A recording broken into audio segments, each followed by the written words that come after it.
Hello दोस्तों, कैसे हैं आप सब। उम्मीद करते हो आप खुश होंगे, सही होंगे और अपनी लाइफ जी रहे होंगे।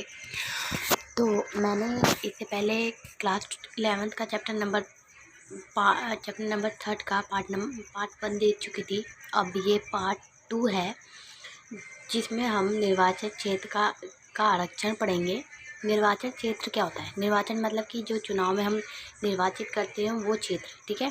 और आरक्षण यानी कि जैसे चुनाव में जो आरक्षित मिलता है, यानी कि जिनको सीटें मिलती है, छूट मिलता है, उसको कहते हैं आरक्षण।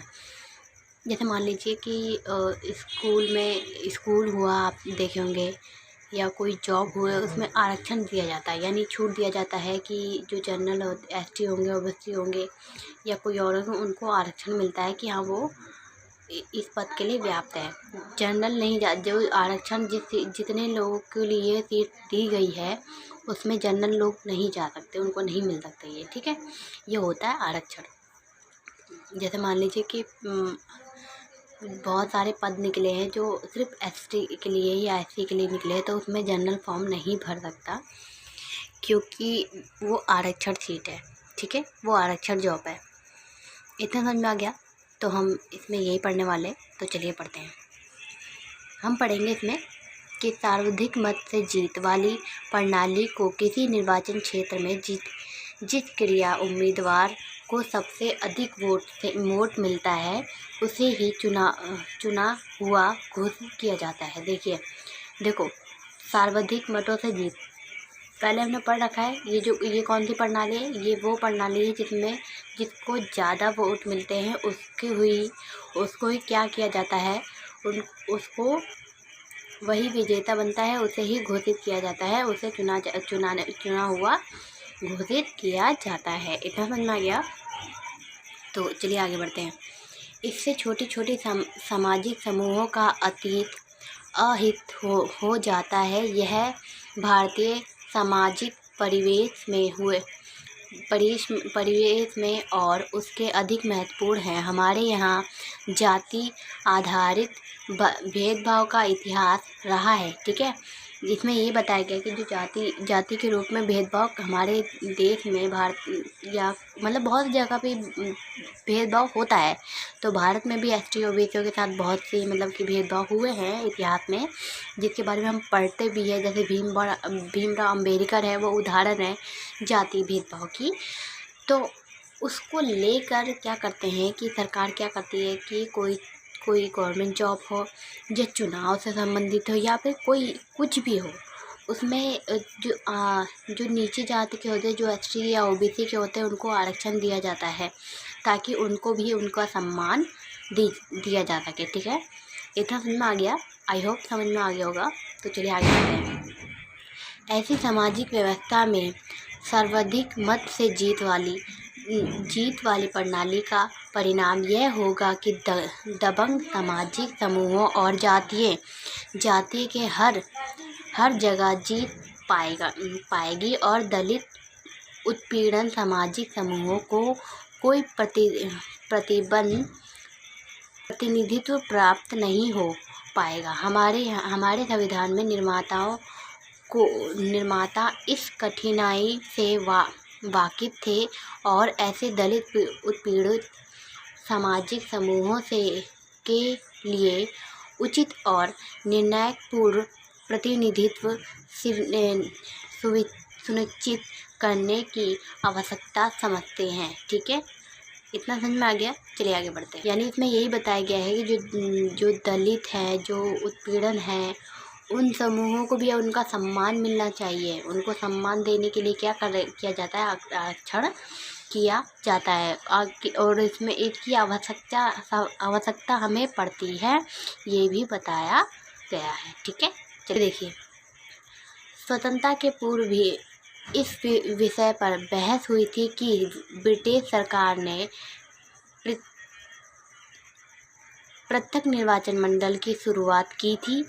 इसका अर्थ यह है कि किसी समुदाय के प्रतिनिधित्व के चुनाव में केवल उसकी समुदाय के लोग वोट डाल सकते हैं। संविधान सभा में अनेक सदस्यों को इस पर शंका थी। चुनाव निर्वाचन था कि यह व्यवस्था हमारी उद्देश्यों को पूरा नहीं कर सकेगा। देखिए, इसमें ये बताया गया है कि देखो, 1 नंबर के क्वेश्चन में ये आता है कि प्रथम निर्वाचन मंडल क्या था। ठीक है, तो एक पहले से नोट कर लीजिए कि प्रथम निर्वाचन मंडल की बात हम कर रहे हैं।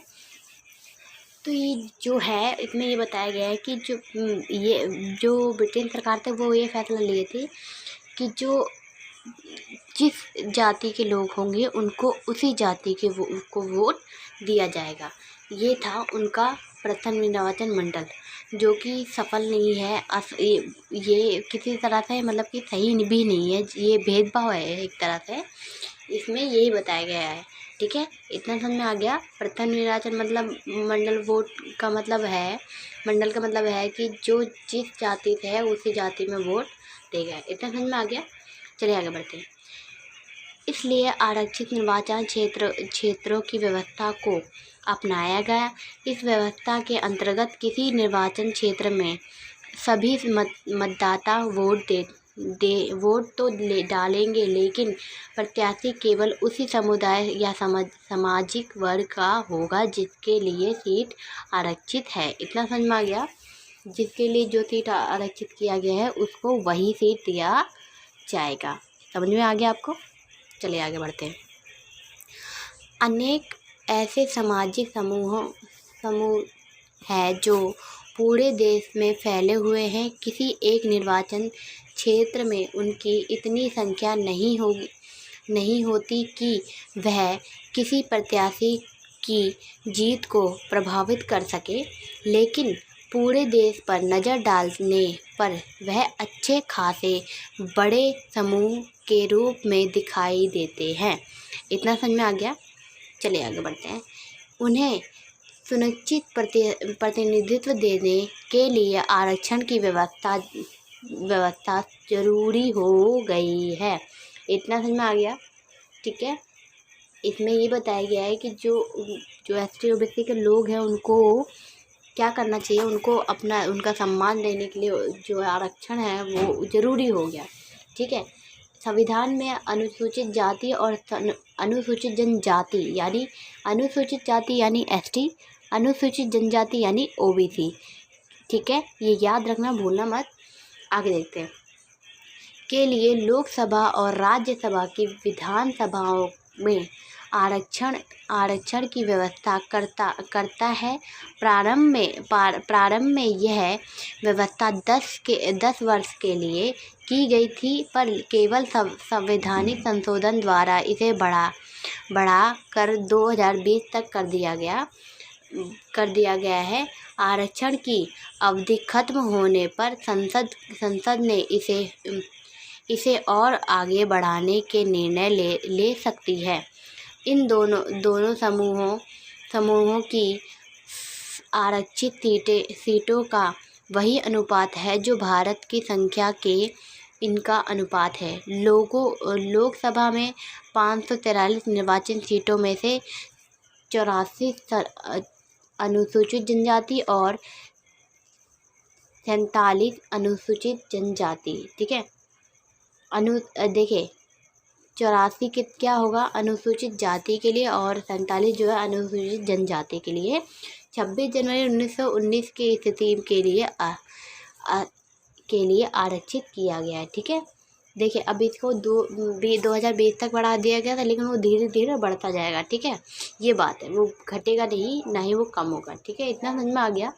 और ये याद रखना, कई बार क्वेश्चन में पूछा जाता है कि लोकसभा में और राज्यसभा में कितने उनको सीटें मिले हैं। ठीक है, याद रखना है, भूलना मत बिल्कुल भी।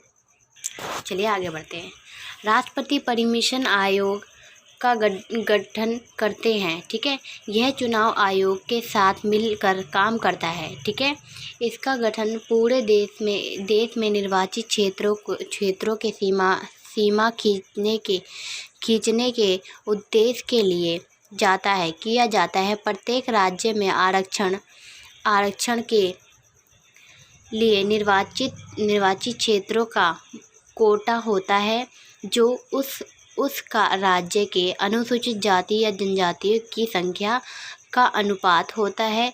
परिसीमन के बाद परिसीमन आयोग प्रत्येक निर्वाचन क्षेत्र में जनसंख्या की संचालन देखता है संरचना को देखता है, जिससे निर्वाचन क्षेत्रों के अनुसूचित जनजातियों की संख्या सबसे ज़्यादा होती है उसे आरक्षित कर दिया जाता है। इतना समझ में आ गया। यानी जिसकी संख्या सबसे ज़्यादा होगी उसको ही क्या कर दिया जाएगा, उसको जिता दिया जाता है। ठीक है, इतना समझ में आ गया। चलिए आगे बढ़ते हैं। अनुसूचित जातियों के मामले में परिसीमन आयोग 2 बातें ध्यान में रखती है। आयोग उन निर्वाचन क्षेत्रों को चुनता है जिनकी अनुसूचित जातियाँ होती है, लेकिन वह इन निर्वाचन क्षेत्र जातियों को पूरे देश में विखराद समरूप है। जब कभी भी परिसीमन का काम होता है तो इन आरक्षित निर्वाचन क्षेत्रों को कुछ परिवर्तन कर दिया जाता है। संविधान अन्य उपेक्षित या कमज़ोर वर्गों के लिए इस प्रयोग में आरक्षण की कोई व्यवस्था नहीं करता। इधर लोकसभा और राज्य की विधान सभाओं के महिलाओं के लिए आरक्षण की रोजगार मांग उठी है। यह देखकर कि प्रतिनिधित्व संस्थाओं में बहुत कम महिलाएं चुनी जाती हैं और उनके लिए एक तिहाई सीटें आरक्षित करने की बात हो सकती है। राज्य और ग्रामीण स्थानीय सरकारों के मामले में महिलाओं के लिए सीटें आरक्षित कर दी जाती है। इसे हम स्थानीय सरकार वाले अध्याय में पढ़ते हैं। ठीक है, लोकसभा और विधानसभा में ऐसी ही व्यवस्था करने के लिए संविधान का संशोधन करना पड़ेगा। इसके लिए लोकसभा में कई बार संशोधन प्रस्ताव लाया गया, पर इसे पारित नहीं किया गया।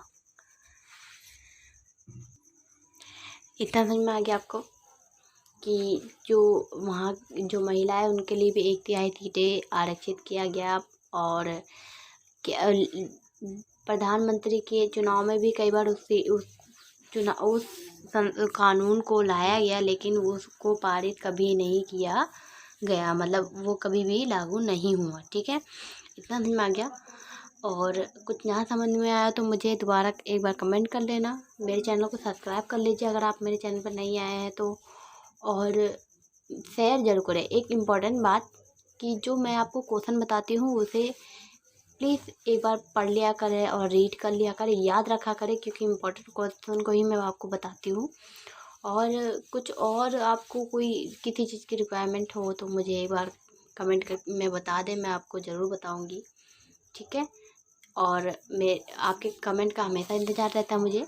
मेरे वीडियो को लाइक किया कीजिए और मेरे चैनल को आपने सब्सक्राइब तो कर ही लिया होगा, और इसे ज़्यादा से ज़्यादा शेयर करें। ठीक है, तब तक के लिए बाय, खुश रहें और दुआ करती हूँ आप सबके अच्छे नंबर आए।